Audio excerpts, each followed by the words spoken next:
Shalom Havarim, it's Mrs. Greenberg, and I'm back for another episode of Torah Tales today. And we're going to go back, actually, to an echo of an earlier story, the actual first Torah Tales that we did when I talked about Noah's Ark.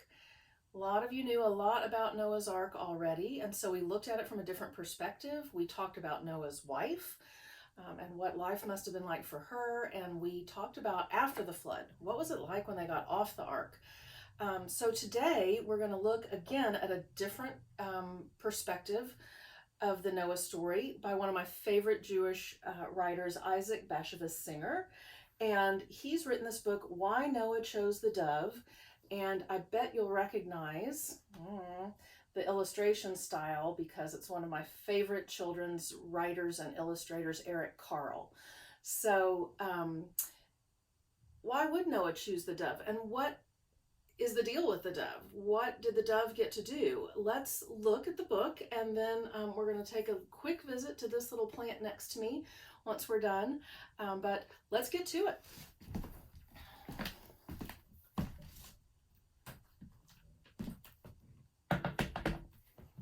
Make my little adjustments here.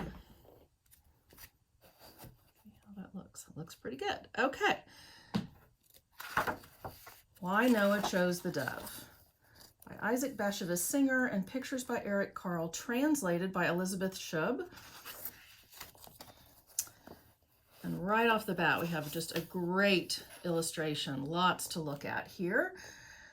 And he begins, when the people sinned, and God decided to punish them by sending the flood, all the animals gathered around Noah's ark. Noah was a righteous man, and God had told him how to save himself and his family by building an ark that would float and shelter them when the waters rose.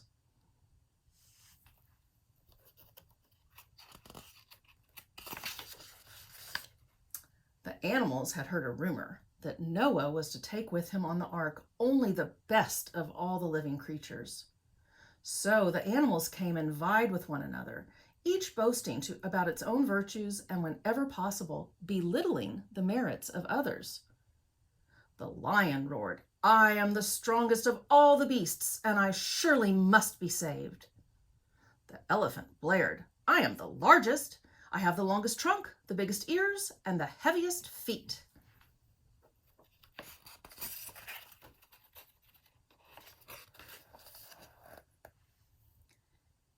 "To be big and heavy is not so important," yapped the fox. "I, the fox, am the cleverest of all." "What about me?" brayed the donkey. "I thought I was the cleverest."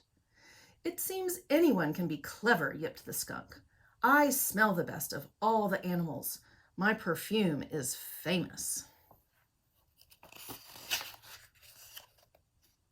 "All of you scramble over the earth, but I'm the only one that can climb trees," shrieked the monkey. "The only one," growled the bear. "What do you think I do?" "And how about me?" chattered the squirrel indignantly.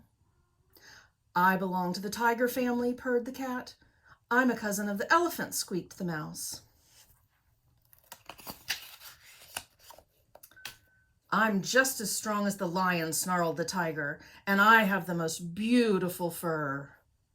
"My spots are more admired than your stripes," the leopard spat back.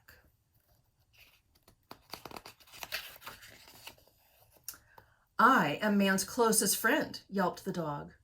"You're no friend, you're just a fawning flatterer," bayed the wolf. "I am proud, I'm a lone wolf, and flatter no one." "Bah!" blatted the sheep. "That's why you're always hungry. Give nothing, get nothing. I give man my wool, and he takes care of me."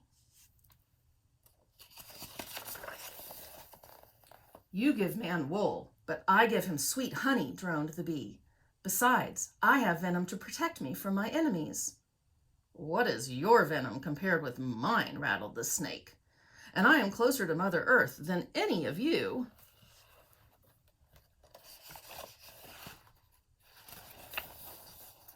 "Not as close as I am," protested the earthworm, sticking its head out of the ground. "I lay eggs," clucked the hen. "I give milk," mooed the cow. "I help man plow the earth," bellowed the ox. I carry man, neighed the horse, and I have the largest eyes of all of you. You have the largest eyes, but you only have 2, while I have many, the housefly buzzed right into the horse's ear.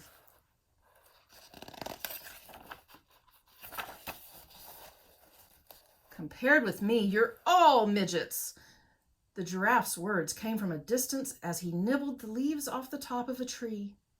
I'm almost as tall as you are, chortled the camel, and I can travel in the desert for days without food or water.